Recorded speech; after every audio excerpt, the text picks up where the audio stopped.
صحیح بخاری حدیث نمبر 4۔ آپ صلی اللہ علیہ وسلم نے وحی کے رک جانے کے زمانے کے حالات بیان فرماتے ہوئے کہا کہ ایک روز میں چلا جا رہا تھا کہ اچانک میں نے آسمان کی طرف ایک آواز سنی اور میں نے اپنا سر آسمان کی طرف اٹھایا، کیا دیکھتا ہوں کہ وہی فرشتہ جو میرے پاس غار حرا میں آیا تھا، وہ آسمان اور زمین کے بیچ میں کرسی پر بیٹھا ہوا ہے۔ میں اس سے ڈر گیا اور گھر آنے پر میں نے پھر کمبل اوڑھنے کی خواہش ظاہر کی۔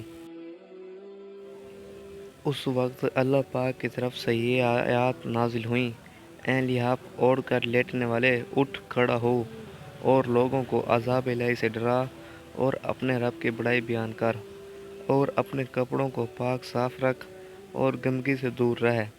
اس کے بعد وحی تیزی کے ساتھ بے در پہ آنے لگی۔ اس حدیث کو یحییٰ بن بکیر کے علاوہ لیث بن سعد سے عبداللہ بن یوسف اور ابو صالح نے بھی روایت کیا ہے۔ مزید احادیث کے لیے ہمارے چینل کو سبسکرائب کریں اور ویڈیو کو شیئر کریں۔